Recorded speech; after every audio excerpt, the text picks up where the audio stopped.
Hi everyone, it's Onyx, and today I'm going to info dump on mood disorders. So let's dive into the weird, interesting, and unusual.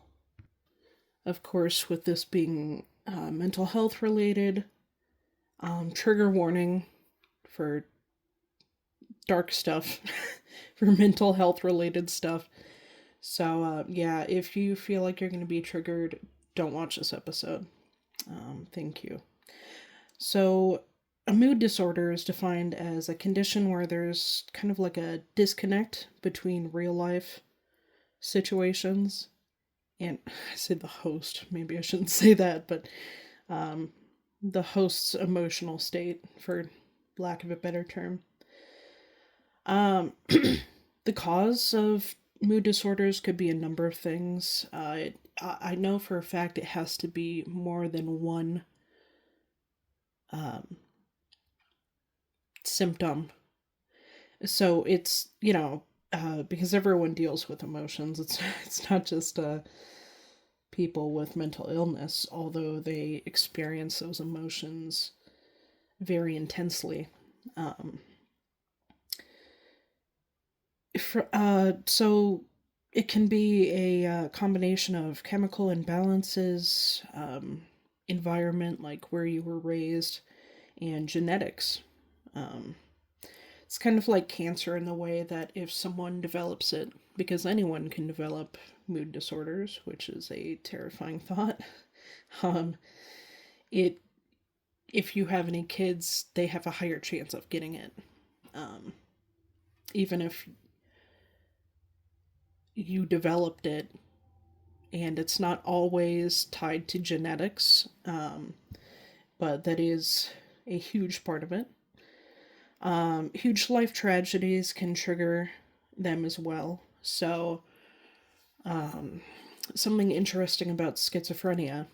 Um, it usually shows up when you're 25, your late 20s, mid to late 20s.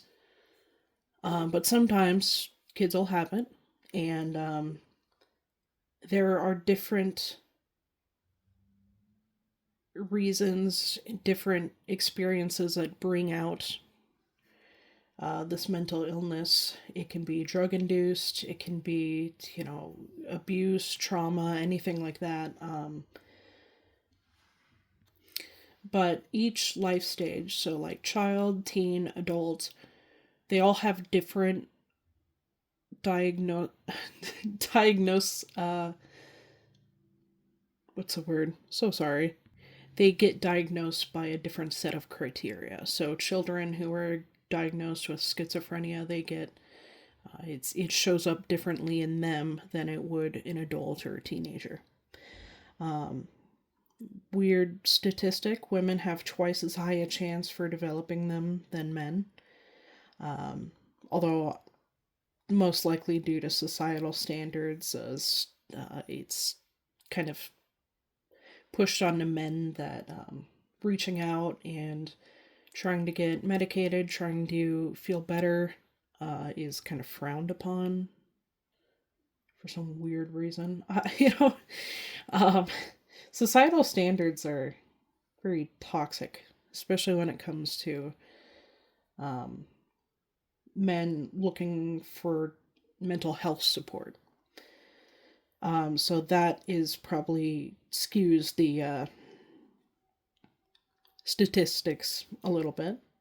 But general symptoms of any mood disorder can be chronic, sad, anxious, or empty moods, feeling helpless, feeling self conscious, kind of worthless, like you don't really bring anything to this world, guilt, losing interests in activities you once enjoyed, relationship problems, sleep issues. Big emphasis on sleep issues because I have a couple mood disorders of my own. Um, Unmotivation, so again, losing interest, trouble with focusing, less able to make really thought out decisions. They can be very impulsive. Physical pain, that is a big one. A lot of mental illness is linked to physical pain. It affects the entire body, it's not just the mind. Um, I thought this was weird. I mean, it makes sense, but usually when you hear about people like children running away, it is linked to traumatic events, but this can happen in both children and adults as running or threatening to run away. Irritability or hostility, and suicidal ideation. And like I said before, everyone can develop these feelings, but people with mood disorders have a larger intensity, feel it deeper. Not to say that people without mood disorders, their feelings are valid. This is just the topic of this episode. Um, Mood disorders can be treated with medication, therapy, usually CBT, which is cognitive behavioral therapy. So they help you make connections and how to, as to like why you feel a certain way and how to, de escalate and emotionally regulate yourself. Family therapy and other types. While they can be while they can be maintained, they can't be cured, unfortunately. Although a lot of people with mood disorders don't they're scared that the rest of their life is going to be plagued by this. And there will be times where it'll be pretty tough, but if you get the right therapy, you're on the right medication, you're able to work on behavior, because as upsetting as it is with a lot of mood disorders that are triggered by trauma, it's not fair. No one wanted these things to happen to them. And although it's not fair, it's the host's responsibility to, I wouldn't say fix the problem more so than fix themselves. Um, Again, it's unfair. No one asked to have these. And when you kind of figure that out in life, I remember being a teenager and figuring out I had a lot of stuff going on. I was angry because I felt like, okay, well, I didn't ask for this to happen, so why should I have to put in the effort that to fix the thing that I didn't ask for in the first place? But I can promise you, your outlook will become so much better if you have, like, my philosophy is there's two types of trauma survivors. There's people who use their trauma as an excuse to bring others down, and there's people who use their trauma as a reminder to never make anyone feel as bad as they do on like a daily basis. When you kind of realize that it's not everyone's fault, it might be, medical. Like for me, it was medical. It wasn't anyone's fault, but sometimes with like abuse, rape, stuff like that. Although it can definitely make people scared and unnerved and protective of themselves whenever they leave the house, or even if, like a friend comes over. They're also able to make that connection through CBT that not everyone is like that. That happened with them, and you should definitely be careful, but don't tire yourself out with that. Not that, they have a choice in it, but when you're able to kind of emotionally regulate, you feel a lot better about your situations. As I said before, anyone at any age can develop mood disorders, which is very terrifying. Although the symptoms vary with each age, as I said before, so children will have a different criteria than teenagers, and teenagers will have a different criteria than, either. Um, so, anxiety disorders, there's generalized anxiety, which love that I have that. Um, it's a constant state of anxiety. Even when there's nothing to worry about, like you're not doing anything the next day, you're kind of laying in bed and you're like, all right, I get to relax and chill out. There's no relaxing. It is heavily eased with therapy and medication, being able to self-regulate. Um, but yeah, there's some days where you wake up and you're just anxious and it feels like there's nothing you can do about it.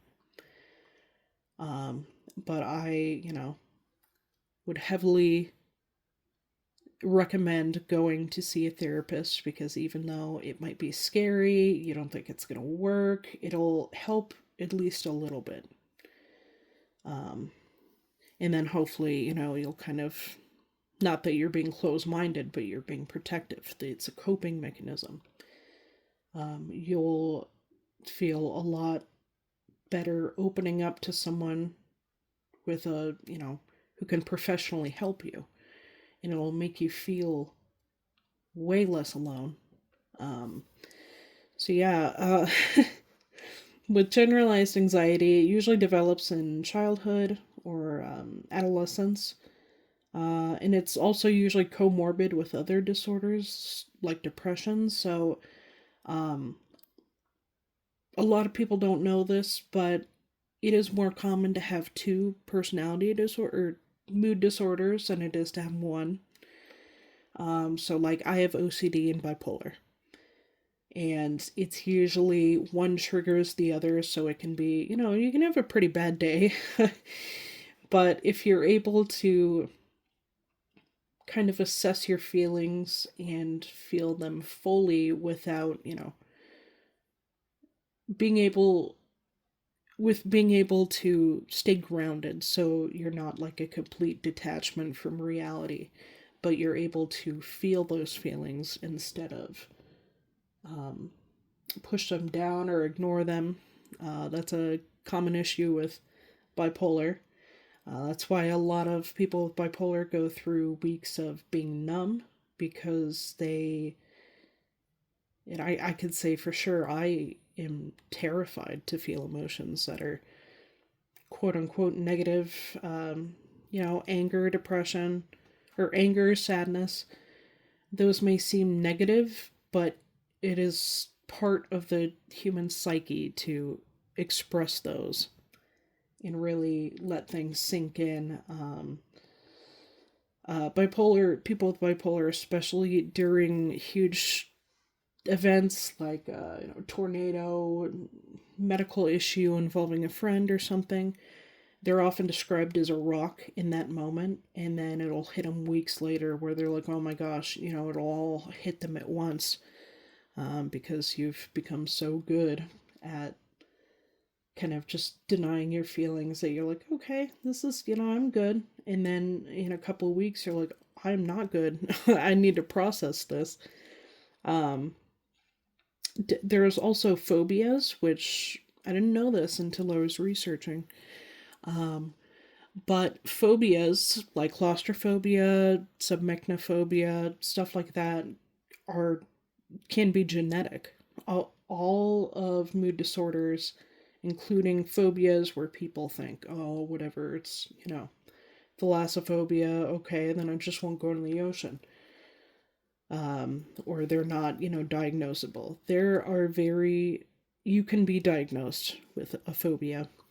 Um, I have, um, still struggle with it, but I'm getting there. Agoraphobia, which is a fear of leaving the house or it's a social phobia, so it has to do with like being out in society and having a social life and stuff like that. It scares you so much and it tires you so much to be out or be in crowds that you would just rather stay inside and you're terrified to leave. I've had that throughout my life. because in the last episode, when I was discussing dentistry, it my first memory was being traumatized. There was no normal for me. That being said, I am in a much better place and I'm able to find myself now. I was able to discover who I was as a person once the trauma was over at 14. And I say it's over, but PTSD is a very real, very long lasting condition. But yeah, in my mom, I know that for sure she did not mean it this way. She didn't intend for this to happen, but she tried to ease my anxiety by telling me, "Oh, we're just gonna go shopping at Walmart," and really she was taking me to the dentist. So I kind of learned agoraphobia at even 3 years old, 2.5 to 3 years old. I associated leaving the house with being traumatized. So that heavily affected my mood my entire life up until even a couple of weeks ago. I wanted to go over to a friend's house and stay the night. And then last minute, I backed out because you have this irrational. A lot of phobias are very irrational. It's usually normal stuff like closed spaces, claustrophobia. There is such a huge panic in these different phobias that you can't just like pull yourself up by your bootstraps, as people say during it. Um, like I have agoraphobia. Thalassophobia is, oh my gosh, it's not diagnosed, but thalassophobia is fear of deep water in the ocean. Um, so, you see those videos where a diver's out in the middle of the ocean and he, shows the camera underwater and it's like very dark, turns dark blue, and it's just like a massive massive depth, and it just freaks you out. um, my younger sister, she has submechnophobia, which is fear of man-made things in water. That sounds very specific, and it is. But it would get to the point, and I shouldn't have done this, but again, we were kids. um, I would, whenever we went on a road trip, because we went on road trips a lot for my dad's business, I would like point out things in the water, and she would like actively start crying. Like it's a very intense fear. Kind of, I don't, there's a couple of videos. There's one I saw where it's like logging companies where they process wood and stuff. They put logs in this like water next to a mill, and people have recorded like the logs, and they go into, so you can't see the bottom, you can't see the entire log, and it just, for some reason, it just freaks that person out. There's also specific phobias like situations that aren't typically harmful, so like dogs, heights, um, more common in girls, and again can be genetic. Um, and as far as the more common in girls, again, societal standards tells men, "Oh my gosh, you're so weak for even crying, let alone searching, for help." So that probably is skewed a little bit, although, you know, yeah. There's also a different type, I mentioned it earlier, but social phobia. There's different types, so there's like a fear. The general description symptom is a fear of being rejected, embarrassed, or humiliated.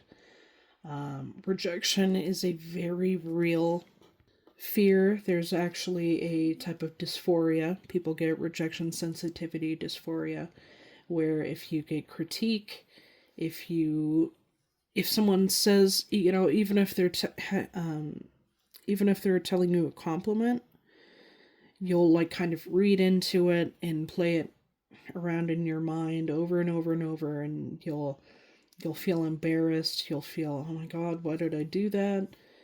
Um, or sometimes you'll even feel angry, like, how dare that person, you know, treat me like that. Um, it's stuff like it's mainly anxious, being anxious before an event or like going out. Um, it can be anxious. You'll be anxious during and even after those events, or going out. Um, some common ones are meeting new people, meeting friends. Public speaking is a big one. Dealing with authority, which when I looked it up and I made the connection, I was like, that actually makes a lot of sense. A lot of people, which, rightfully so, are afraid of police or the military, anything like that. Judges, oh my gosh, judges. There are so many people who are terrified, because they hold, this immense power and stuff like that. Public public restrooms, that's another big one. Um, if you have a quote unquote shy bladder, like you don't want other people hearing you pee. Like it's it sounds odd. It kind of is. And I don't know the science as to, I don't know the reason behind why public restrooms specifically, like why people are self conscious about that. But there's also eating in public. A lot of anxiety disorders revolve around the way you present yourself. And if you're heavily self conscious on how you look or act, or, you'll tell yourself that all these people around me are judging me because I'm, eating too quickly and, I'm overweight, when in reality, once you're in, and you're able to make this connection once you're out of it, but you're like, no one's even looking at me. Like, what am I worried about? Um, but very real and very valid. There's also OCD, which is one of the most common mood disorders. People don't usually think about that, but there is a lot of different types of OCD, and the basis is, I don't have control over this situation, so I'm going to take control over it by doing things called rituals. Um, even before I knew what they were called, I called them rituals because it really feels like that. So, like a couple nights ago, I was trying to go to bed, and I have these LED light strips in my room, and I had to look at this one specifically and then blink, I think it was like 6 times. And it's usually over and over again, so you're like, that one didn't feel right. Because if you don't do it and it's not perfect, these rituals, something bad's gonna happen. Um, and it's pretty terrifying considering even during those moments, people with OCD, they can tell themselves, they can rationalize it, but it still will not connect in their mind. It'll be like, okay, um, causation, there's no correlation between it. So just because I didn't, lock the door 8 times in a row, that's not why, one of your family members got robbed or something like that. Um, very large leaps in logic, but that is not a slight on people with OCD or anxiety disorders. That is genuinely how we think. And after it happens, if you're having a good day, or it's like lessened, you're like, what was I even worried about? Um, but when you're going through a huge life event and you're like, oh, if I don't do this, something bad's gonna happen revolving around that life event. Um, so weirdly enough, there's, I grew up in a Catholic town, Catholic household. And me and my childhood best friend would stay at each other's houses all the time. She'd come over here, she'd stay for 3 days. I would go over her to her house and stay for 3 days. And she always had family prayer time. So we would kneel and we would ask God to, we would pray for different people or things that were happening. And people with OCD, when they grow up religious, my thought process, just as an example, was like, okay, dear God, keep my mom safe. And don't hurt my dad just because I said keep my mom safe. Keep him safe as well, and my siblings, and my friends in the whole world. Don't hurt anyone just because I forgot to pray for them. Like, that is the thought process we have, and it's very energy and life consuming, especially when you don't know what it is. It makes it a little bit easier when you're diagnosed with it because you're like, okay, that's what that is. um, they're quite common, and it displays itself when the host has intrusive thoughts. That is a huge thought. So obsessive compulsive.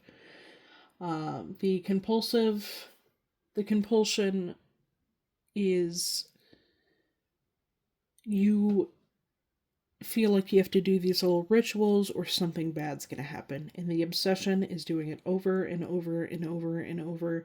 And before I got diagnosed with OCD and before I was medicated, I would spend hours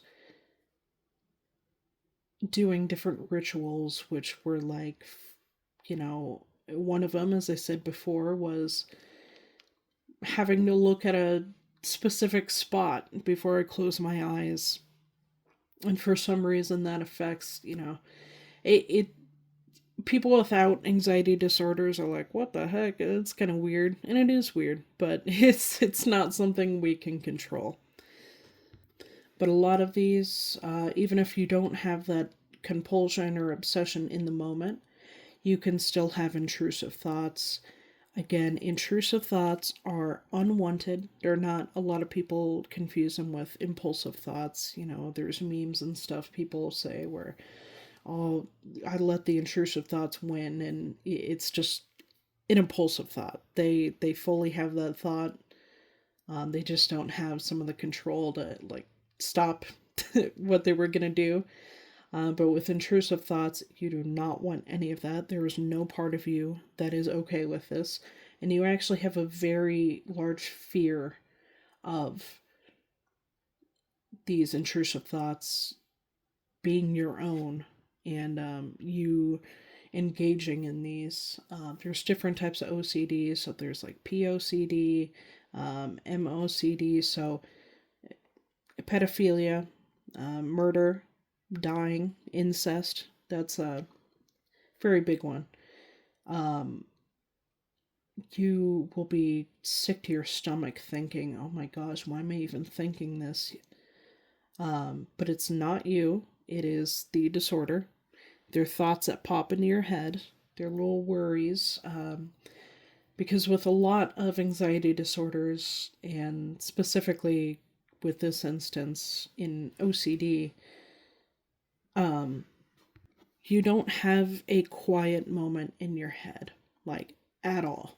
It's always, there's always something, and it can be from, like obsessing and repeating a phrase in your mind over and over and over again, or it'll be one lyric from a song. People call them earworms. It's here. There is no silence. Again, it is much easier to deal with when you are diagnosed and you have like a treatment plan, medication or therapy or a combination of both. So a lot of the symptoms that go with OCD, or because of the symptoms, well, first of all, it can be genetic, just as many mood disorders are. Eating disorders, you'll get a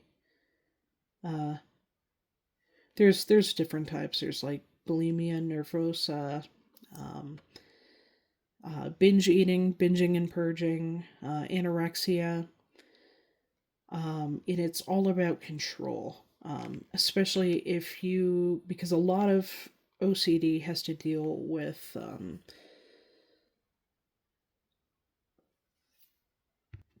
health and germs. So that's why you'll see when someone has an intense form of OCD, they will wash their hands up to 100 times a day. And it will obviously deteriorate your skin. It'll be burning, but you still have the compulsion. Oh my God, there's a speck of dirt on here, and I'm gonna throw up, and I'm gonna get sick. And you kind of become like a hypochondriac in the way that you are convinced, oh my God, this is gonna give me cancer. I have to wash it off. I have to wash it off. And it's just in your mind until you're able to do it. There's also with eating disorders. One of my friends actually um, has to make their food because they don't trust another person making it. They think, oh my God, they put something in my food, or it's not clean. They didn't do it the right way. I have to do it in a specific way. So they cook themselves. Um, there's also substance use comes with a lot of mood disorders, especially anxiety disorders. It eases it's not good, but it'll ease the symptoms, the anxiety. So usually, alcoholism, drug abuse, even, yeah, like kind of going back to the eating disorders, very large consumption, like overconsumption, just because it feels like, okay, my mind is finally silent. It's sad. There's a lot of doubts, so usually people will do like locking and unlocking doors in a specific number. Numbers have a lot to do with it too. So I usually work in sets of 3 or 6.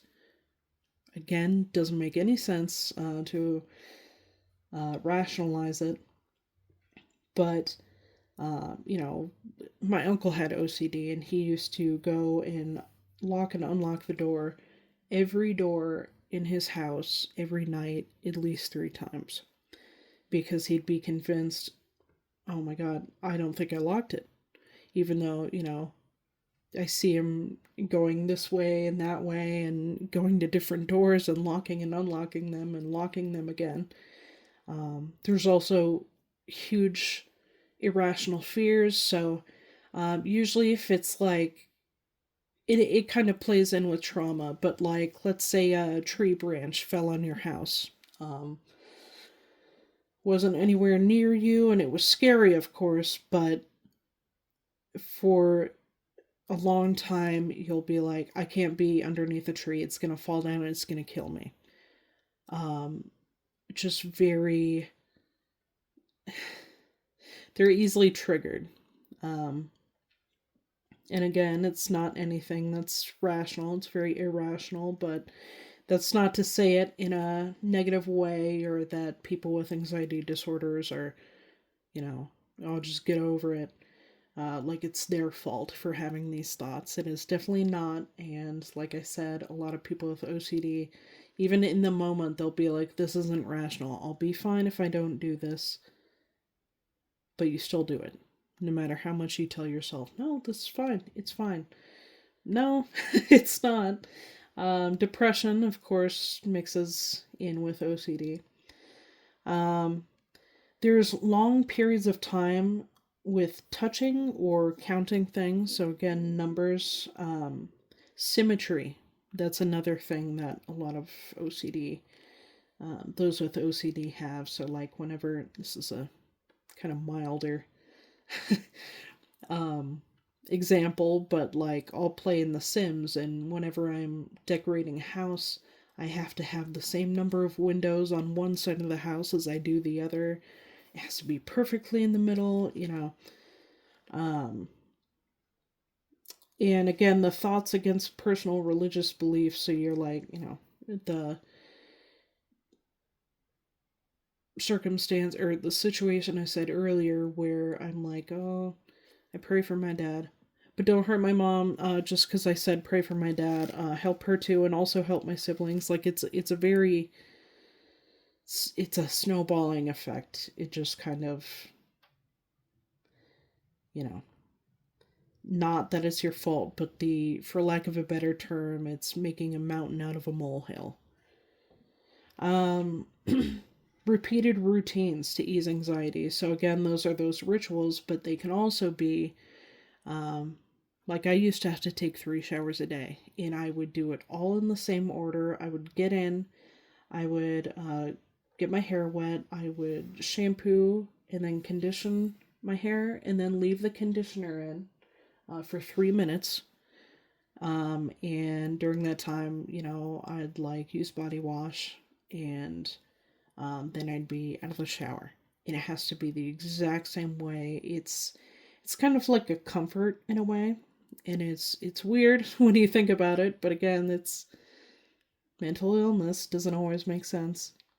PTSD, so post traumatic stress disorder. A lot of people know about this one. It's typically people think, especially if they're not as aware of mental health, they're like, oh, people, soldiers, they'll have PTSD.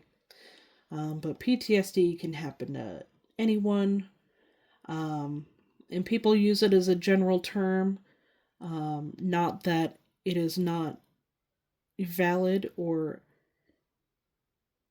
extremely harmful to have something traumatic happen to you once, but there's also CPTSD, which is chronic over time, over even a month if it's multiple times a month, or it can be over years. Like for me, it was 12 years I was dealing with trauma.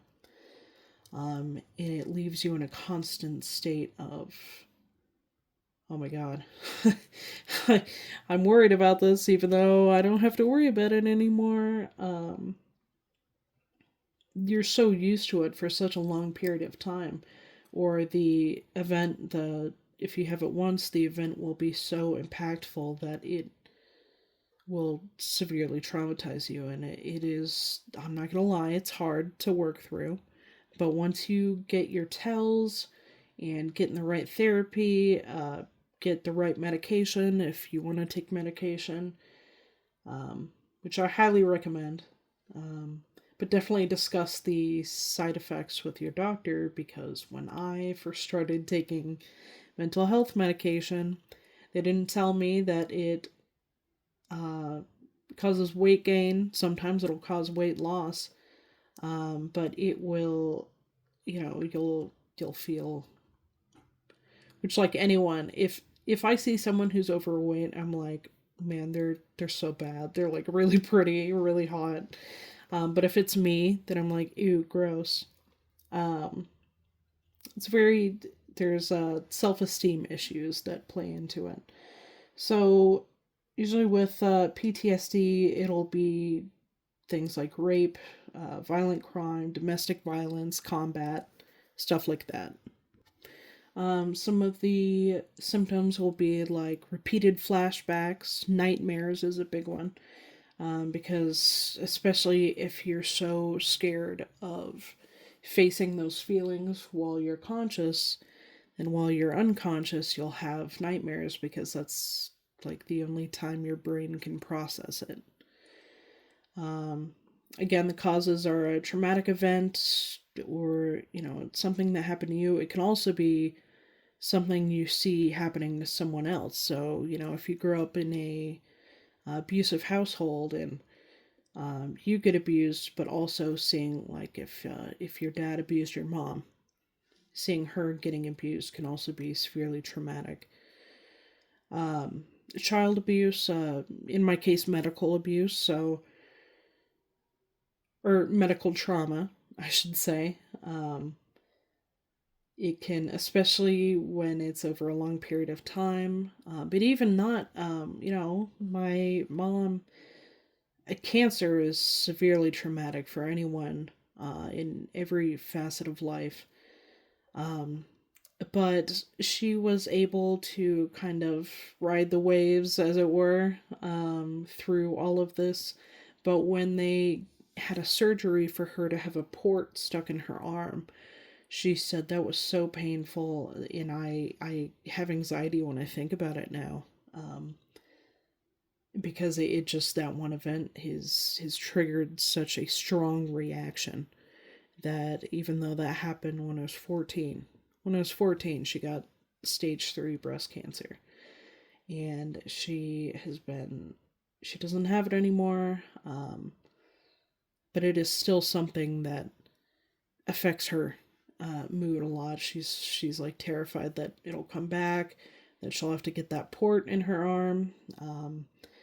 It's it's crazy. Um, Again, a lot of PTSD symptoms are across the board with different mood disorders. So, intrusive thoughts, agitation or irritability, dissociation is a big one, sleep problems, and like with CPTSD, it's chronic, it's over a long period of time. Dissociation is a big one. There's, people can have there's one specific disorder that came out with the DSM 5, which is the latest one, DSM 5 TR. It's a diagnostic, it's like diagnosing someone. It has all these, like every illness known to man. Um, and there's a condition that was, I don't think recently, it might have been in the early 2000s, but still it's fairly recent as far as mental illness goes. But because everyone used to just call any mood disorder, any mental condition, schizophrenia. And the reason they did that is because a lot of mood disorders and personality disorders share the same symptoms. There's a lot that you're like, okay, that sounds exactly like 3 other conditions. But there is always some criteria that needs to be met to have that specific diagnosed disorder. Depression, just generalized depression, it affects the entire body again. So, pain, illness. What I got was fibromyalgia, which is, it affects not only, it's usually like a physical response, especially if you have trauma, and the way you eat affects it too. Because they don't really know where it comes from. They just know that, a lot of trauma survivors or people with mental illness can or will develop it. It changes everything. It will change how you look, like your basic face. You won't look like how you did as a kid. Because sometimes you can see a baby picture and you're like, oh, I know who that is. If you have fibromyalgia, it can literally change your face, like how you look. It's usually just the shape, but it can be like, like your cheeks or anything like that. Can leave you emotionally or physically numb sometimes, depression. Weight loss and weight gain. So, again, for me, doesn't affect me too much anymore, but there was a span of 5 years or so where I would binge eat and then I would purge, because my stomach would hurt because I was eating so much. And part of that was due to my dental condition, because in my child brain and, up until I was an adult, my thought process was my teeth hurt and I have to eat food as fast as I can while my teeth hurt a little bit less, otherwise I'll starve. So weirdly enough, it presents itself as what a lot of people who have trauma related to neglect, abandonment, food insecurity is one. So if, let's say you adopt a foster child, you take in a foster child or you adopt, they, especially if it's from like a neglectful family, they will have food aggressions, so they will, and again, not their fault, um, you, or you, the person with the food insecurity is like, you genuinely think, oh my god, I'm gonna starve if I don't eat all this right now. Especially as a kid, it's very, again, irrational. Um, but they will eat to the point of throwing up, and they will still eat after they throw up. And it's a fear of not having food anymore. It's kind of like with, um, predator, predators like wolves and, big cats and stuff. It's kind of like you don't know when you're going to eat again, so you eat as much as you can. Very unhealthy and definitely mood related. So if you have stuff like this, definitely seek out professional help. And I don't mean that as a slight. Some people go get help as like an insult. No, help isn't anything to be ashamed about. Everyone needs help. It doesn't matter how, you know, everyone can benefit from therapy, even if you don't have PTSD, even if you don't have mood disorders.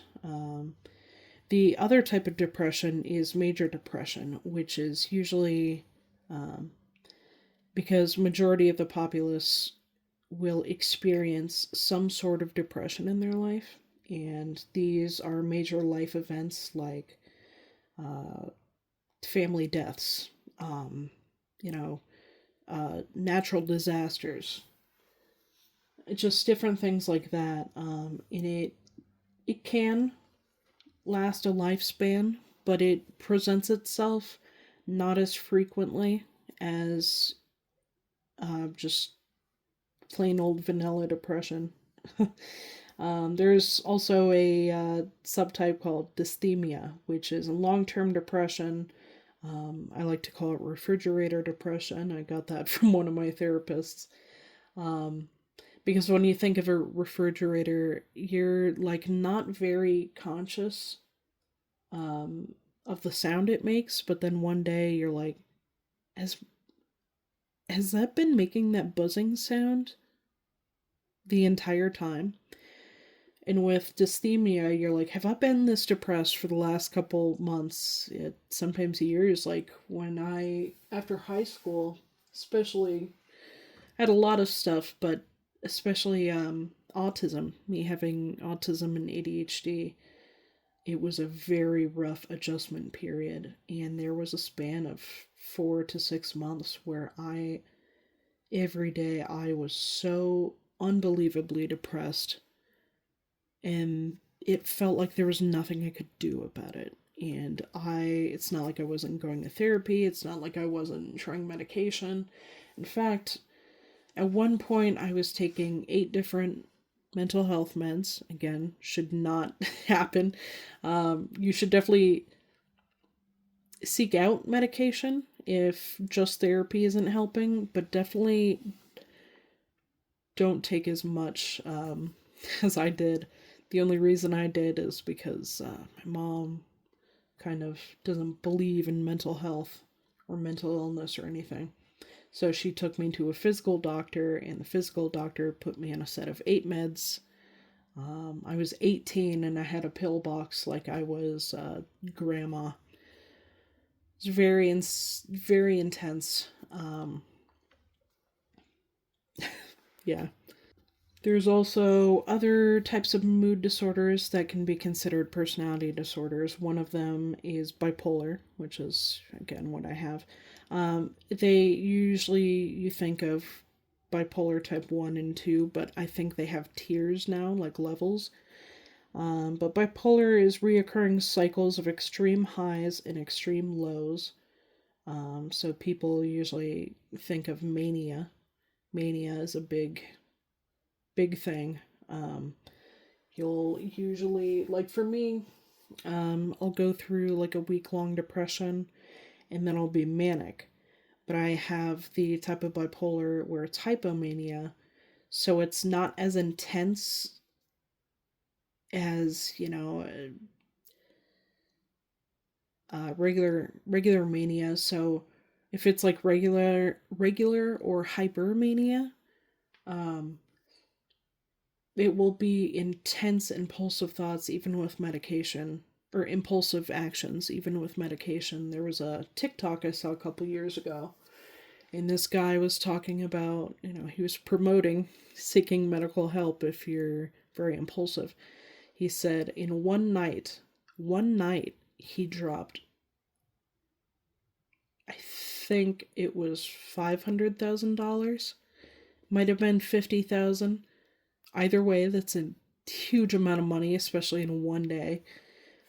Divorced his wife, left his kids and his wife, and went and married some random person, in Vegas, uh, all in one night. It was very, um, especially with mania, you have a hard time sleeping. So with hypomania, I may not have as intense, impulsive thoughts and everything, or impulsive actions, sorry. Um, but I still have the sleeplessness. It still affects my mood. I still get irritable slightly. Um, Treatment, there's talk therapy, meds, and weirdly enough, shock therapy. They still do that. And is it's definitely a last resort, but one of my family members had it, and people think, oh my gosh, it's barbaric. You think of the 1940s and the 1950s, where they would just keep you awake and tell you to bite on a wood block so you don't bite through your tongue and stuff like that. And nowadays, they they still do, shock therapy, so it still has those connectors to your temples, and it shocks your brain. It can work, but it can also backfire. For my family member, it did work. But for a couple months after you have it, because usually you have to go through more than one, and again, they will put you under so you don't feel any of it. You'll just wake up and you can have a fairly powerful headache, obviously. You can also have kind of a temporary amnesia, so you'll be like, oh my god, where's my house? Like, it can be that intense. That's why it's kind of a last resort sort of thing. Um, but yeah, it did work for my family member. Although they have lost a lot of their memories from childhood. Part of that is from trauma. The other part of it is from ECT, or electroconvulsive therapy. There's many different dysphorias, kind of to hint on that, or to hit on that. There's like body dysmorphia. There's um, a lot of them have to do with gender identity, societal norms. So if you're, a woman, you're expected to have perfect skin and a perfect build, and if you don't, you feel disgusting and worthless. There's actually a type of dysphoria called premenstrual, which, like the name implies, it's before your menstrual cycle. And people who have their menstrual cycle, they will get bloated. Sometimes their chest may hurt, their breast or lack thereof. Um, they get very tired. They get migraines, and you just feel bleh. Um, there's also postpartum depression and psychosis, postpartum depression and postpartum psychosis, which is, again, and it makes sense logically because people who are carrying a baby for 9 months and have all these mood swings, um, again, not their fault. If you have all these, intense hormone imbalances and then an overexertion of hormones, it can leave you feeling very, very depressed or scared to the point of psychosis, which is very terrifying. I've had it twice in my life, and that was twice too many. Um, but yeah, so especially people don't really take into effect. I think especially men don't really think about the trauma, like how rough it is for the person giving birth. It is, I mean, there are so many things that are just normal. Um, you can pass out sometimes. Get you can convulse, like it's like shivering. It's not full on like seizure or anything, but because of the exertion, it usually happens after. You'll get really cold and really shaky. Um, you will have, of course, it'll be traumatic. It's always traumatic giving birth. It's never not traumatic. Even with the easiest go, like my older sister, she went into labor. We brought her to the hospital, and this was all within a couple hours. And she gave birth as it was like one push, still traumatic. It does a number on your body. You're incredibly, and again, I've never had a kid, nor am I ever planning to, but this is, from like people who give birth, their experience, how they explain it to people. You bleed a lot, you can hemorrhage, you can lose a lot of blood. One of my in laws, not a mom or a dad type of in law, but like a sister, brother, um, when she was giving birth, she lost so much blood. They told her, "You cannot get pregnant again, otherwise you will you're gonna die." Um, Blood loss is a huge thing with that, and it can be very scary during and even when you're in the hospital. You're like, okay, I'm surrounded by people who know how to do this, who know how to help, and I'm in the best place for this to happen. But that doesn't mean it's not terrifying. Um, Seasonal affective disorder.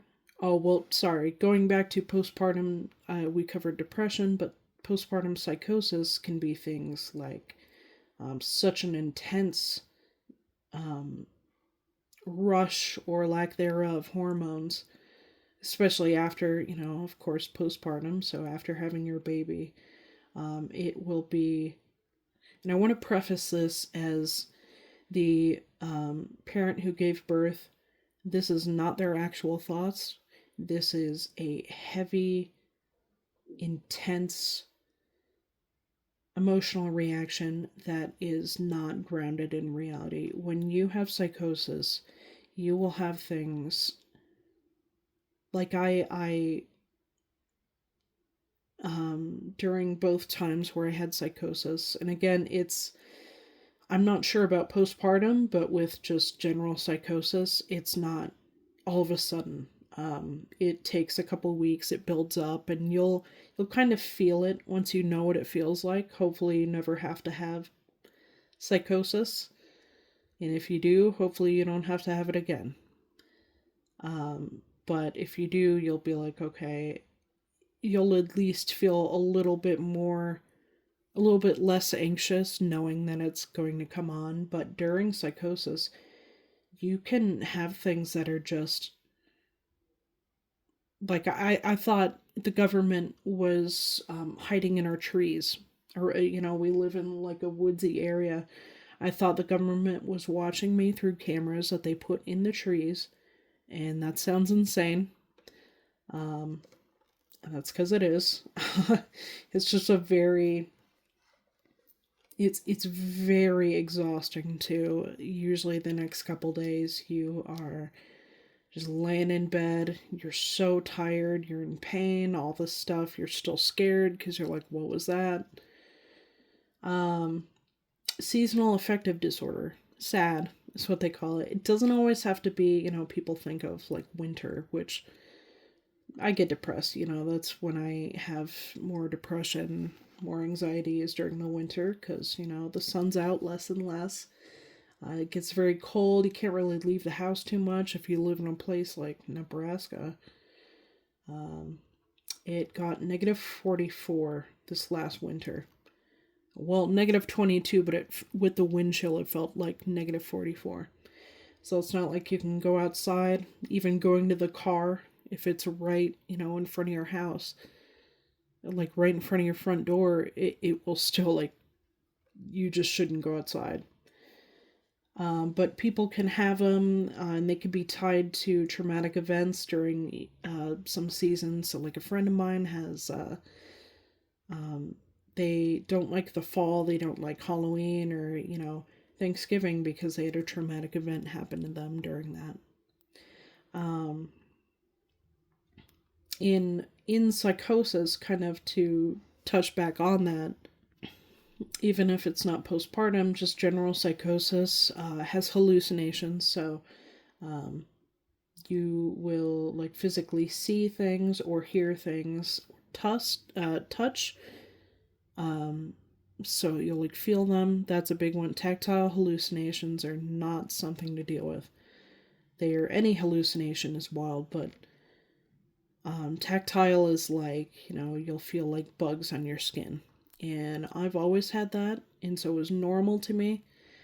But when I was trying to explain it to my parents, they're like, that's not normal. And it has to do with a lot of like, if you're overwhelmed in that moment, you'll start having hallucinations. But even if you don't have mood disorders and it's just all of a sudden psychosis, not all of a sudden, but if you don't have like depression or anxiety, but you get psychosis, um, it can be very scary. It's scary, anyways, to have hallucinations, but there's also delusions. So there's like, people think, oh, there's people in the walls, stuff like that. There's government officials watching me from the trees. There's suicidal ideation, of course, that is pretty across the board, but especially during psychosis because you're so scared that you're like, death is better than this. Like it feels like you're in a life or death situation, which physically you're not, but mentally you are. Um, BPD, borderline, usually a borderline personality disorder. A lot of these, especially with personality mood disorders, a lot of some of these kind of work hand in hand with their mood disorders, but also personality disorders. BPD is mood swings, impulsive behavior, depression, anger, anxiety. You can have a sense of betrayal, especially if it has to do with the type of trauma you survived. You can also, when you meet a new friend or you start dating someone, you kind of only focus on them. And again, it's not intentional, but it is something you should work on. It's not your fault that you feel that way, but just think of it in a way that, like, if it were to happen to you, if you had a friend who all of a sudden just stopped talking to you because they got a partner or they found another new friend, you're going to feel kind of betrayed and being like, what the heck? Am I chopped liver? It's not their intention. It's like muscle memory. But again, you can work on it and you can feel much better. Um, DID, dissociative identity disorder, used to be MPD, multiple personality. Um, you have to have some chronic childhood trauma. Um, and it requires 2 or more alters. So during that chronic trauma, it will be so severe and so debilitating that your mind like leaves the premises.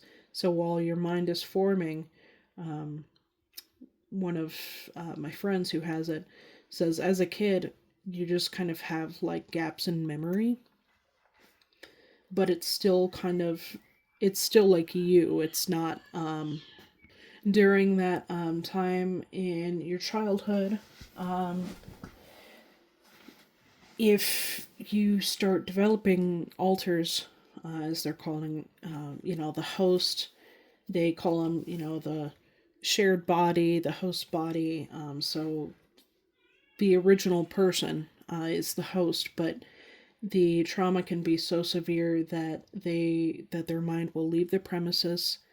And during the childhood, it's just gaps of memory. There's no real, you can't really tell. I mean, unless you're very well educated in this, you just think, oh, they're quiet. But in reality, alters are being formed in their mind. Totally their own being. It's not a personality, is an entire person who is sharing your mind.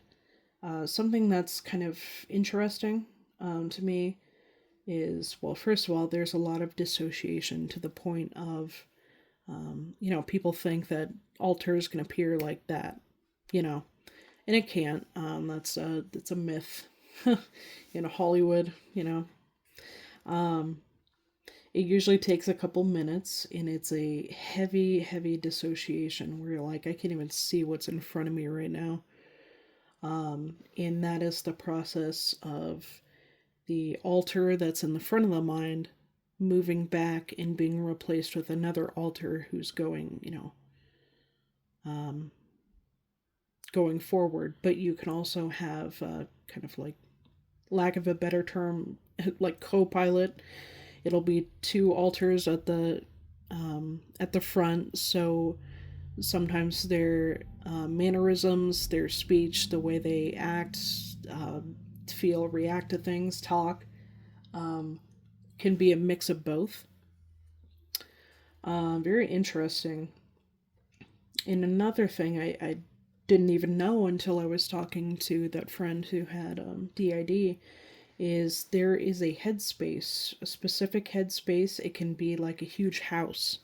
Um, like for them, they had there's kind of like a system, but like theirs was a school. It was a school they went to as a kid, um, and the alters live within that world, and it's a developed world. It's something they see, they feel, they experience. It's real, um, and there are different types of altars. There's usually there's a thing called a one of the altars can be labeled a persecutor, which usually people are very judgmental on. Persecutors seem scary, but they are the altar that, if I'm remembering correctly, they're the altar that kind of takes on the trauma.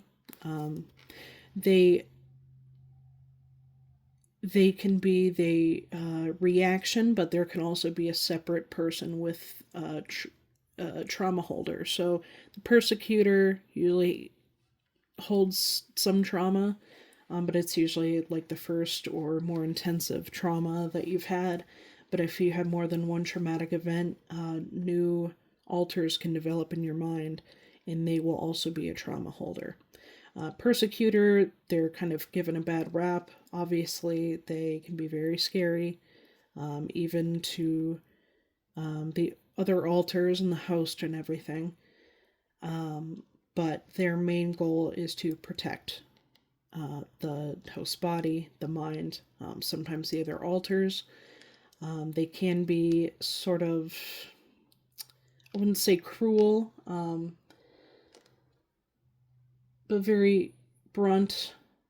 They can be cruel to any alter, but a lot of them have to deal with littles, which are usually an alter that's developed from your childhood trauma.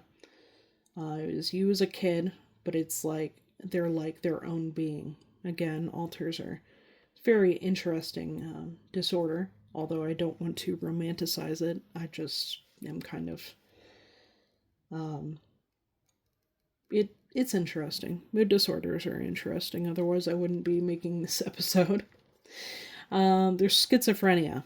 That's another one. There is a losing touch with reality, especially if you're unmedicated. You can go through these detachment from reality spells where you'll have hallucinations, you'll have delusions. So there's like paranoid schizophrenia, there's schizotypal, there's schizoid. There's different types of schizophrenia that are more prominent, less prominent, more intense, less intense. and there's a lot of disorganized thoughts and motor skills. So I remember seeing a video, reading a story on this guy who stripped down to nothing. It was like winter outside, and someone had called the cops, and the cops went and called in ambulance EMTs to come check him out. And if any of you have ever had smelling salts, you'll know how it feels to smell them. But sometimes EMTs will use that if the person is like passed out, but it's not due to like drugs or anything. They're just like really tired or like something happened. The science behind it is I think it's a heavy concentration of ammonia and other chemicals that rapidly expand and constrict your nasal pathways. And it doesn't always hurt, it's just kind of like a shock to your system. He was smiling the entire time. They gave him two different packages of smelling salts where they just hold it up your nose and that's what triggers it. Didn't flinch, didn't do anything. He sat there and he was smiling, a complete detachment from reality. There's a lack of motivation, mood swings, social withdrawal. If they feel a hallucination or a really rough part of their schizophrenia, if they stop taking their meds or something like that, it's like their body is telling them, okay, well, we have to kind of protect ourselves, so we're not going to talk to anyone for a little bit while this is happening. Trouble with executive dysfunction, which is executive function is, doing chores, doing things like even if it's things that you enjoy, it feels like a chore to do, and that's what executive dysfunction is. There's also narcissistic personality disorder. Now, I will preface this one with a lot of people, myself included, before, anyways, have a very skewed view of narcissists, which it makes sense because it seems like they have a very grandiose view of themselves. They have anger, aggression. They get physically. I mean, they get upset if the attention isn't on them. They have a lack of empathy. But again, this is a personality disorder. This person wasn't born this way. They were made this way. And although it seems like you can't better your situation, you absolutely can. With any mood disorder, you can, anything mental health related, really, you can work on it and learn coping skills and learn, with narcissists, they'll have very intense, rigid, structured therapy where it's kind of like they have the control taken away from them, sort of. So it's like they just kind of have to face reality without having that sense of entitlement of I'm better than others, because behind all of that charisma, all of that I'm so good and everyone should pay attention to me, is a very low self-esteem. They have an excessive need for admiration and will get depressed or angry if it's not, if they're not given that. A lot of envy and entitlement. So a lot of people they'll be genuinely baffled that people don't think they deserve something more than others, just because it's a coping mechanism. It's, again, that person wasn't born with this. This is their environment, their trauma. It with a lot of mood disorders, it has to deal with trauma or like childhood trauma specifically. But sometimes, again, it can just be genetics with, you have drug psychosis and that kicks in your, it unveils your mental disorders, your mood disorders and stuff like that. But I will end this episode with, again, encouraging you, if you feel hopeless, if you feel guilty, if you feel worthless, if you feel suicidal, reach out to someone. There are people there to help. There's the suicide prevention hotline. There are even sometimes you can call and just talk to an emergency therapist, like an on call therapist. Just know that there's help and there are people in your life and in the world that care about you. And if no one has said that before, I'm saying it. I love you. And I want you to be the best person you can, the healthiest person you can, and stop having a lot of these plaguing you all the time. Obviously, especially if it's a mood disorder, it genuinely it reshapes the brain structure. Your brain is different than those without mood disorders. Even depression. Not that that's like less, but a lot of people have depression. That can severely change the way your brain forms. Um, so you can't, again, there's no cure, but there is ways to manage it where it is, you will feel way better than you thought even possible. Especially when you get on the right medication, the right dosage, the right therapist, you can be a much happier and healthier person. So, yes, please do that. But that will be the end of this episode. Bye.